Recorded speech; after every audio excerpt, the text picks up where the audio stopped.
Hello friends जय जगन्नाथ जी की। आशा करते हैं आप सभी स्वस्थ और मस्त होंगे और रोज की तरह मेरी कहानियों का इंतजार कर रहे होंगे। मेरी कहानी क्या है? मेरी कहानी ये है कि एक महात्मा जी भ्रमण के लिए निकले थे। भ्रमण पे जा रहे थे और जाते जाते उनको रास्ते में एक 10 का नोट मिला। अब उन्होंने 10 का नोट उठा तो लिया, क्योंकि उन्होंने कहा ये लक्ष्मी का रूप है, इनको ऐसे में छोड़ना नहीं चाहिए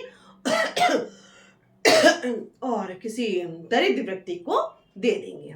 और उस नोट को लिए लिए घूमते रहे। कोई गरीब और दरिद्र व्यक्ति नहीं दिख रहा था कि वो किसी को देते। और चलते जा रहे थे।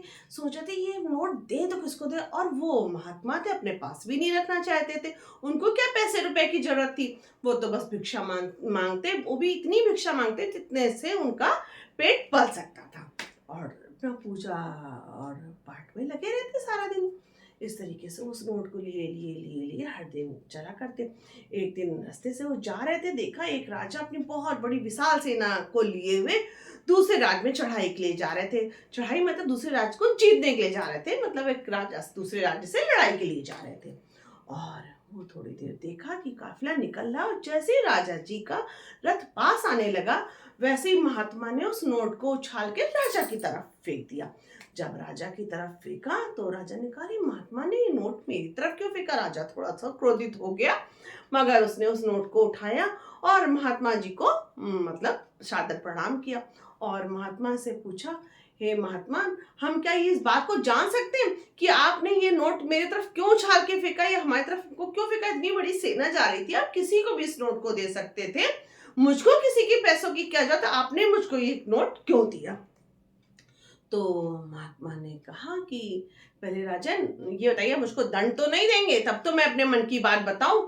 तो मतलब महात्मा जी ने कहा, ने जब पूछा राजा से, तो राजा ने कहा, नहीं नहीं महात्मा, मैं आपको कैसे दंड दे सकता हूँ, बस मैं आपकी मन की बात जानना चाहता हूँ। तो मतलब महात्मा ने अपने मन की बात बताई। महात्मा ने कहा, जिस दिन मुझको ये नोट मिला था, मैंने उसी दिन सोच लिया था कि मैं किसी दरिद्र व्यक्ति को दूंगा जो मन से गरीब व्यक्ति हो, या सच में गरीब व्यक्ति हो। और इसलिए मतलब मुझे कोई अभी तक मिला नहीं था, आज तुम ही हमको इतने गरीब व्यक्ति दिखे हो, इसलिए मैंने वो नोट तुमको दे दिया। रोज राजा को बहुत तेज से क्रोध आया। राजा ने कहा, महात्मा, मैं आपसे कह चुका हूँ मैं आपको कोई दंड नहीं दूंगा, मगर मैं जानना चाहता हूँ आपने मेरे मुझको ही क्यों चुना है, मेरे लिए ही ऐसी बात क्यों कही? तो महात्मा ने कहा, इसलिए राजन कह रहे हैं, सुनो ध्यान से, तुम्हारा राज्य इतना अच्छा है, इतना तुम्हारा विशाल साम्राज्य है, तुम्हारे पास धन दौलत किसी चीज की कमी नहीं है, तुम्हारे पास इतना पैसा रुपए है कि तुम उस पैसे रुपए से अपने राज्य को और समृद्ध बना सकते हो।